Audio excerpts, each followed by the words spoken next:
অবশেষে আনোয়ার আলীর জল্পনার অবসান ঘটল। হ্যালো বন্ধুরা, welcome to my channel Maidan news 10।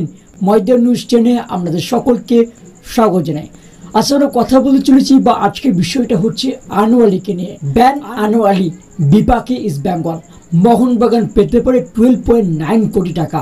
তো ভিডিওটি স্কিপ না করে পুরো সমস্ত আপডেট পাওয়ার জন্য ভিডিও যদি ভালো থাকে অবশ্যই লাইক করো, কমেন্ট করো এবং বন্ধুদের মধ্যে শেয়ার করো।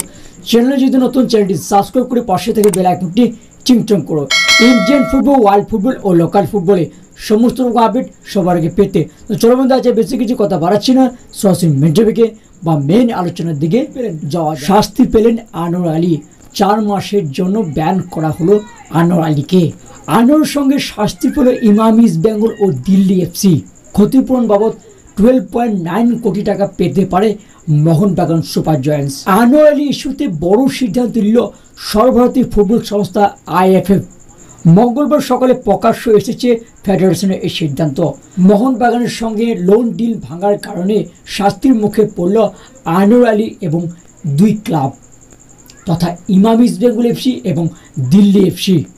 দিল্লি এফসি থেকে দীর্ঘমেয়াদী লোন ডিলে মোহনবাগান সুপার জায়ান্টসে যোগ দিয়েছেন আনোয়ার আলী। আনোয়ার গত মৌসুমে খেলেছিলেন সবুজ মেরুন জার্সিতে। মৌসুম শেষ হওয়ার পরেই সমস্যার সূত্রপাত। খবর পাওয়া যায় মোহনবাগান সুপার জায়ান্টস থেকে চুক্তি বেরিয়ে আসতে চাইছেন এই তরুণ ফুটবলার আনোয়ার আলী। এই ব্যাপারে মোহনবাগান সুপার জায়ান্টসের সঙ্গে কথাও বলেছিলেন তিনি।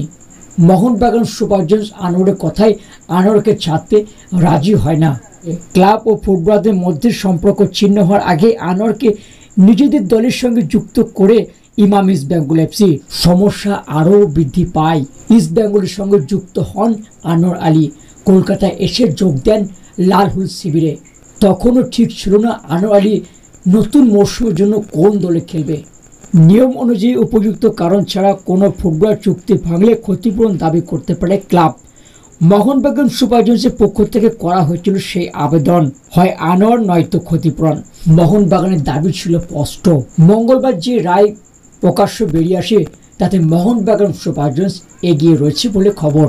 ব্যাকফুটে আনোয়ার আলী এবং ইস্ট বেঙ্গল এফসি এবং রঞ্জিত বাজাজ। 1 সেপ্টেম্বর রঞ্জিত বাজাজ এই ব্যাপারে একটি টুইট করেছিলেন।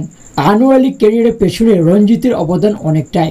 তিনি সোশ্যাল মিডিয়ায় জানিয়েছেন প্লেয়ার স্ট্যাটাস কমিটির যে সিদ্ধান্ত নিক না কেন আবেদন করার সুযোগ থাকবে।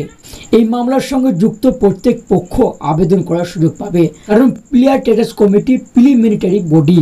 লোন ডিল সম্পর্কে ফিফা ও সর্বভারতীয় ফুটবল ফেডারেশন নিয়মে কি রয়েছে সেই ব্যাপারে জল্পনা রয়েছে। দীর্ঘমেয়াদী লোনের চুক্তি কি ভারতীয় ফুটবলে বৈধ? এই প্রশ্নের উত্তরে অনেকাংশ লুকিয়ে রয়েছে আনোয়ার আলী পেশাদার ক্যারিয়ারে ফুটবলের ভবিষ্যৎ। তো এই ব্যাপারটা নিয়ে তোমাদের কি মতামত সেটা কমেন্ট সেকশনে জানিও। ভিডিওটা এখানে শেষ করছি, দেখাবে পরের এপিসোডে। ততক্ষণ জন্য ভালো থাকবেন, সুস্থ থাকবেন, টাটা।